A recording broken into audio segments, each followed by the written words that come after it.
অন্য কেউ সরকার গঠন করল, তাহলে কি আপনি মনে করেন আপনি খুব ভালো থাকতে পারবেন? আপনি বলতে আমি বাংলাদেশে যদি ১ কোটি বিএনপির নেতাকর্মী থাকে সবকিছু মিলিয়ে আমি এই ১ কোটি মানুষকেই বলছি। আপনারা কি ভালো থাকতে পারবেন? মেজর হাফিজ সাহেব ওনার বক্তব্যে একটি কথা বলেছেন। উনি দুদিন আগে যখন এলাকায় গিয়েছেন, উনি কিছু মানুষকে দেখেছে ওনার সামনে। উনি খুব অবাক হয়েছেন। প্রিয় সহকর্মীবৃন্দ, এইরকম মানুষগুলো ৫ তারিখের পর থেকে আস্তে আস্তে ভিড় করা শুরু করেছে। এরকম এখানে আরেকজন বক্তা বলেছেন যে এই ঘরে যারা উপস্থিত আছেন, খুব সম্ভব মঈন খান সাহেব বলেছেন ওনার বক্তব্যে যে এই ঘরে যারা আপনারা উপস্থিত আছেন, আমাদের দেশনেত্রী থেকে শুরু করে আমাদের গ্রামের প্রতি শেষ কর্মীটি পর্যন্ত প্রত্যেকটি মানুষ বিগত ১৫ বছরে, ১৬ বছরে, আমরা 111 থেকে ধরলে আরো লম্বা সময়, আরো ২ বছর সময়, কিভাবে আপনারা অত্যাচারিত হয়েছেন, নির্যাতিত হয়েছেন।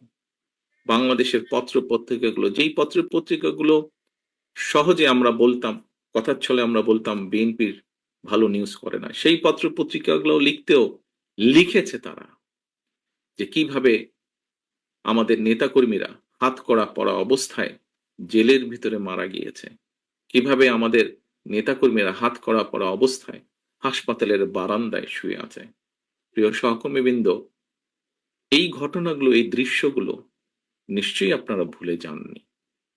আপনারা যদি ভুলে না গিয়ে থাকেন, প্রিয় সহকর্মীবৃন্দ, তাহলে আপনাদের প্রত্যেকের মনে আজকে একটি প্রশ্ন বা জিজ্ঞাসা আসা উচিত যে কেন আমরা ওই যে হাফিজ সাহেবের যাদেরকে দেখেছেন, কেন এই মানুষগুলোকে আমরা আমাদের আশেপাশে ভিড় করতে দেব? কারণ শহীদ রাষ্ট্রপতি জিয়া রহমানের প্রতি এখনো যে মানুষের ভালোবাসা, শ্রদ্ধা আছে, সেটিকে ধরে রাখার দায়িত্ব আমাদের।